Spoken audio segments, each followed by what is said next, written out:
अस्सलाम वालेकुम my dear students. आज हम डिस्कस करेंगे आइसोटोप्स ऑफ हाइड्रोजन।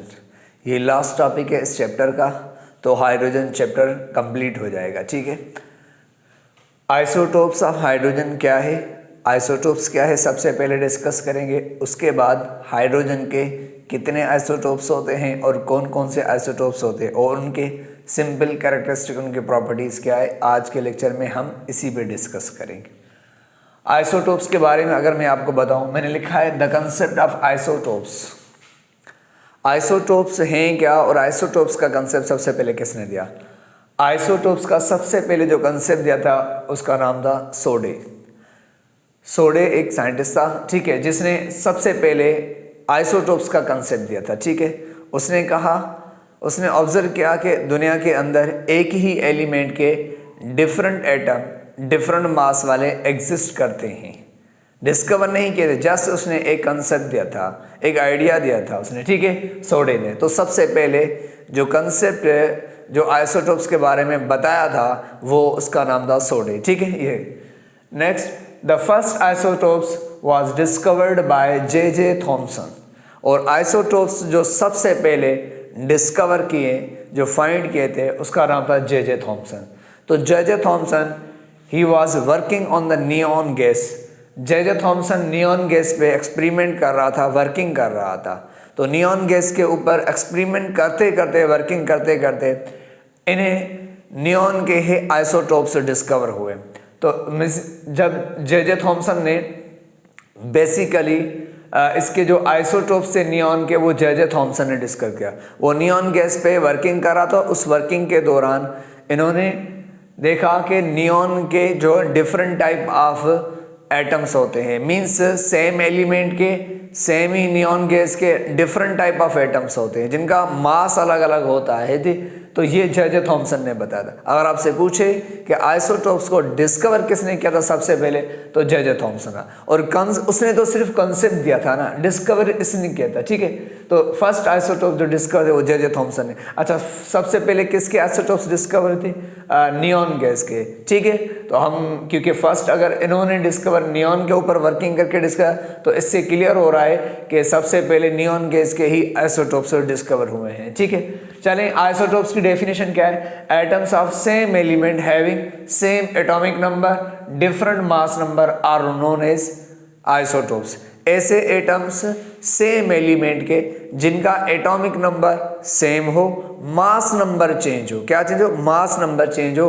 हम ऐसे एटम्स को क्या कहते हैं? हम ऐसे एटम को आइसोटोप्स कहते हैं। ठीक है, तो आइसोटोप्स होता है। अच्छा, आइसोटोप्स की हमने बेसिक में डिस्कस किया था। अगर आइसोटोप्स के बारे में मैंने काफ़ी डीप में डिस्कस किया हुआ है, तो नीचे बेसिक कॉन्सेप्ट्स वाले जो वीडियोस हैं आप वहाँ पे जाकर ये देख सकते हैं। ठीक है, तो आइसोटोप्स के बारे में अगर मैं आपको बताऊं, आइसोटोप्स ऐसे एटम्स होते हैं जिनका एटॉमिक नंबर सेम होता है, मास नंबर चेंज होता है। इनकी केमिकल प्रॉपर्टी सिमिलर होती है, ठीक है, लेकिन इनकी फिजिकल प्रॉपर्टी, मास, डेंसिटी, ये अगर ये इनके अलग अलग होते हैं। ठीक है, इनकी फिजिकल इसलिए चेंज है, इनका मास चेंज है। केमिकल इसलिए सिमिलर है क्योंकि इनकी इलेक्ट्रॉन कॉन्फिगरेशन सेम है, मीन्स नंबर ऑफ इलेक्ट्रॉन इनमें सेम होते हैं, तो इनकी रिएक्शन करने का जो स्टाइल होता है वो भी एक जैसा होता है। अब आ जाए तो हाइड्रोजन के बेसिक तीन isotope, there are 3 isotopes of hydrogen. Hydrogen के 3 आइसोटोप्स होते हैं। एक हाइड्रोजन का वो जिसका मास 1, जिसको हम प्रोटियम कहते हैं, दूसरा ड्यूटेरियम और ट्राइटियम, ये 3। प्रोटियम देखो ना, हाइड्रोजन का आइसोटोप है। हम प्रोटियम को H से जाहिर करते हैं। अगर आप इसे H से रिप्रेजेंट करते हैं तो आप एटॉमिक नंबर 1 और ऊपर मास 1 लिखें, ताकि पता चले मास 1 वाला मीन्स प्रोटियम की बात हो रही। अगर हाइड्रोजन से रिप्रेजेंट करेंगे तो आपको ऊपर 1 देना पड़ेगा, या तो आप खाली P से भी इसको रिप्रेजेंट कर सकते हैं, प्रोटियम। ड्यूटेरियम को भी आप, हाइड्रोजन का ही आइसोटोप है तो आप इसे H से रिप्रेजेंट करते हैं, लेकिन ऊपर आप मास 2 लिखेंगे, तो इसका मास 2 लिखेंगे, या आप इसकी जगह पे D लिख सकते हैं। ट्राइटियम का मास 3 है तो आप इसका अगर हाइड्रोजन से रिप्रेजेंट करें तो इसका मास H3 लिखें, मीन्स यहाँ पर H के ऊपर 3 लगा दें। ठीक है, तो जिस एटॉमिक नंबर 1 मास 3, तो हम H से जाहिर करेंगे तो मास 3 लिखेंगे ताकि पता चले कि ये ट्राइटियम आइसोटोप है हाइड्रोजन का, या आप खाली T भी लिख सकते हैं, T फॉर तो ट्राइटियम के लिए होता है। ठीक है, अच्छा, अब इनमें छोटे छोटे कैरेक्टरिस्टिक मैं आपको बताऊँ। प्रोटियम की अगर मैं बात करूँ, प्रोटियम को हम ऑर्डिनरी हाइड्रोजन कहते हैं। क्या कहते हैं? ऑर्डिनरी हाइड्रोजन क्यों कहते हैं? क्योंकि हमें जो दुनिया के अंदर जो जनरली हमें हाइड्रोजन के एटम मिलते हैं वो प्रोटियम होते हैं। तो ऑर्डिनरी मतलब हर चीज़ में आपको जो आमतौर पर जो हाइड्रोजन के एटम एग्जिस्ट पाए जाते हैं वो कौन से होते हैं? वो प्रोटियम, इसलिए हम इन्हें ऑर्डिनरी हाइड्रोजन कहते हैं। तो ये ऑर्डिनरी हाइड्रोजन है, मीन्स आपको कॉमनली जनरली आपको यही हाइड्रोजन मिलता है, तो इसलिए हम इसे ऑर्डिनरी हाइड्रोजन कहते हैं। ड्यूटियम को हम हैवी हाइड्रोजन कहते हैं। एक्चुअली क्या था कि जब ड्यूटियम डिस्कवर हुआ तो साइंटिस्ट ने कहा कि ये भी हाइड्रोजन का एटम है लेकिन ये प्रोटियम के मुकाबले में हैवी है, तो इसलिए उसका नाम हैवी हाइड्रोजन रखा गया। ठीक है, क्या रखा गया? हैवी हाइड्रोजन रखा गया। लेकिन आगे चल के जब ट्राइटियम डिस्कवर हुआ तो साइंटिस्ट ने कहा ट्राइटियम इस ड्यूटियम से भी हैवी है, इससे भी ज़्यादा हैवी है। तो साइंटिस्ट ने फिर कहा कि जो हैवी हाइड्रोजन ये जो लफ्ज़ है ना, ये जो वर्ड है, ये ड्यूटियम के लिए सुटेबल नहीं है क्योंकि इससे भी ज़्यादा हैवी हाइड्रोजन है ट्राइटियम। लेकिन उस वक्त की बात कर रहा हूँ तो उसके हिसाब से अकॉर्डिंग टू जब ड्यूटियम डिस्कवर तो उसके हिसाब से इसे हैवी हाइड्रोजन कहा जाता था। ठीक है, लेकिन हमारे सिलेबस में है तो हम इसलिए लिखे, लेकिन अब तो हैवी हाइड्रोजन ये लफ्ज़ इसके लिए इस्तेमाल नहीं कर सकते। ठीक है, क्योंकि इससे ट्राइटियम इससे भी हैवी है। ठीक है, अच्छा, tritium is a radio active hydrogen, ये रेडियो एक्टिव हाइड्रोजन है। ये जो ट्राइटियम एटम है ना हाइड्रोजन का, ये रेडियो एक्टिव होता है। मीन्स ये जो एटम है ना, ये रेडिएशंस खारिज करके ना दूसरे एटम में चेंज हो जाता है। रेडियो एक्टिव किसे कहते हैं? आपने पढ़ा होगा, ऐसे एलिमेंट्स। वैसे काफ़ी सारे बच्चे जो है ना वो कहते हैं कि सर हमने तो ये पढ़ा है कि जिनका एटॉमिक नंबर 82 से ज़्यादा होता है वो रेडियो एक्टिव एलिमेंट्स होते हैं। अब आप कहेंगे सर हाइड्रोजन का एटॉमिक नंबर तो 1 है, तो ये कैसे रेडियो एक्टिव है? मैं आपको एक बात बता दूं बेटा, एक्चुअली क्या है ना कि जो आइसोटोप्स होते हैं ना, क्या सेम ही एलिमेंट जो आइसोटोप्स होते हैं हाई मास नंबर वाले, उनमें न्यूट्रॉन्स की क्वांटिटी ज़्यादा होती है और न्यूक्लियस छोटा होता है, तो उस न्यूट्रॉन ज़्यादा की वजह से ना वो भी रेडिएशंस खारिज करते हैं स्पॉन्टेनियसली खुद ब खुद, और किस में तब्दील हो जाते हैं? मोस्टली वो उसमें रेडिएशंस मतलब इमिट करके किस में तब्दील हो जाते हैं? वो दूसरे एलिमेंट में। तो हम ये कह सकते हैं कि जो आइसोटोप्स होते हैं हाई मास नंबर वाले वो भी रेडिएशंस इमिट करके दूसरे एटम में दूसरे एलिमेंट में चेंज हो जाते हैं, वो भी रेडियो एक्टिव होते हैं, ये ज़हन में रख लो। ठीक है, वो भी रेडियो एक्टिव होते हैं। तो ट्राइटियम रेडियो एक्टिव है। ऐसे पूछा जाता है कौन सा एटम है हाइड्रोजन का आइसोटोप है जो रेडियो एक्टिव नेचर है, दैट्स ट्राइटियम का रेडियो। ठीक है, अच्छा, protium is a most abundant, ये सबसे ज़्यादा मिलता है, 99.98% है हमें ये प्रोटियम मिलता है दुनिया में। ठीक है, और ड्यूटियम की अगर हम बात करें तो रेयर बहुत कम मिलता है, ये कम मिलता है, काफ़ी कम मिलता है, 0.016% मिलता है हमें। और ट्राइटियम तो वेरी रेयर, बहुत ही कम मिलता है, 4 × 10⁻⁻15% के फॉर्म में मिलता है, ये बहुत कम मिलता है क्योंकि रेडियो एक्टिव है, रेडिएशंस खारिज करके दूसरे एटम में चेंज हो जाता है। ठीक है, वैसे अगर आपसे कभी पूछे कि ट्राइटियम कौन से रेडिएशंस इमिट करता है, ये MCQ ज़्यादा है, which type of radiations is emitted by tritium कौन सा रेडिएशन इमिट करता है और किस में चेंज हो जाता है? अगर आप देखें ट्राइटियम के बारे में मैं आपको थोड़ा सा बता दूं।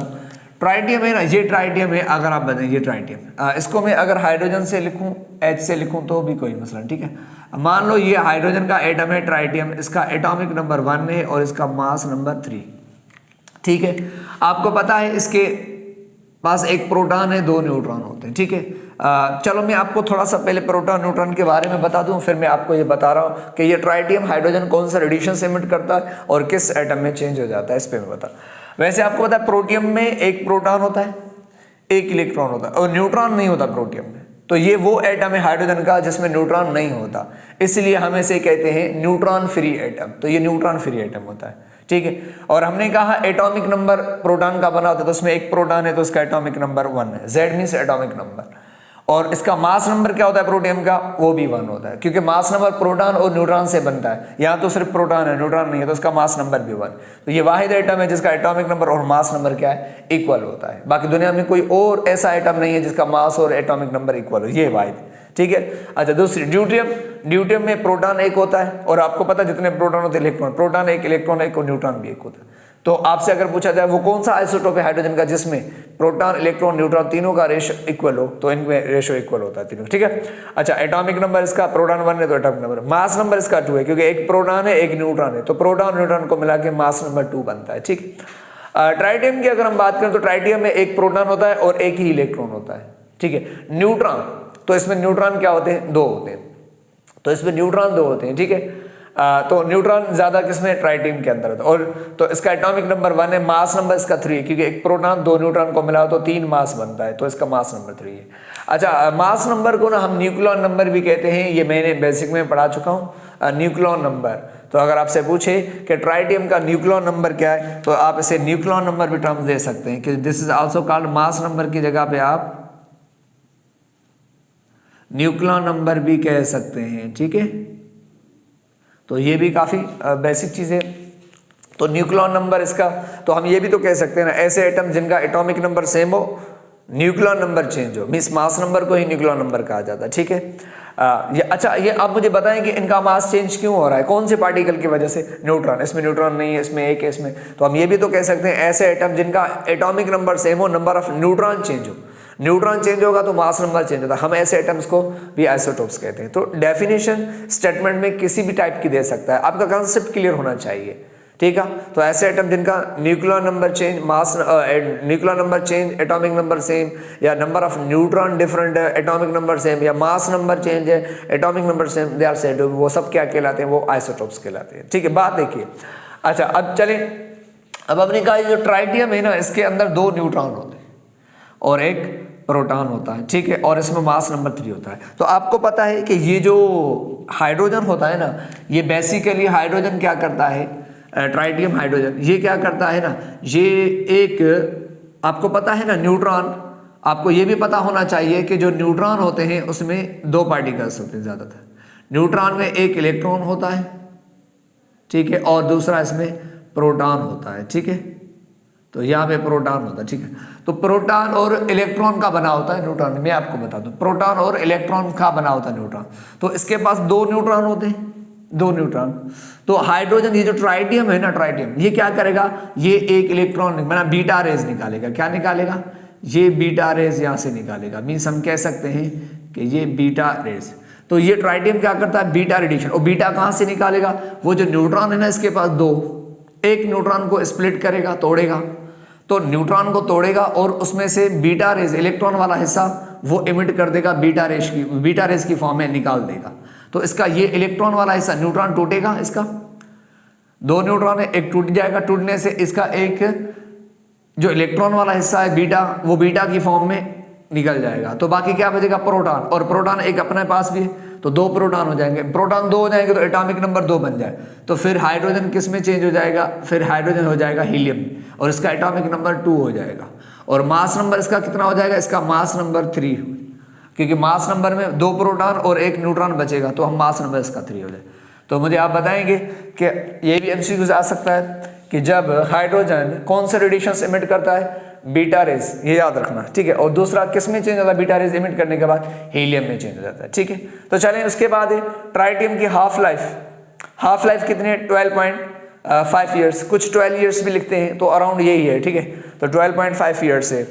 वैसे हाफ लाइफ आपको पता है क्या होती है, हाफ लाइफ कहते हैं कि ऐसा टाइम पीरियड जिसमें रेडियो एक्टिव एलिमेंट्स या उनके एटम्स की क्वांटिटी हाफ हो जाए, उनकी मतलब हाफ अमाउंट रेडिएशंस एमिट करके दूसरे एटम्स में चेंज हो जाए, हम उस टाइम पीरियड को क्या कहते हैं, हाफ लाइफ कहते हैं। तो 12.5 साल इसकी हाफ लाइफ है, 12.5 ईयर्स। इसका मतलब ये है कि मान लो अगर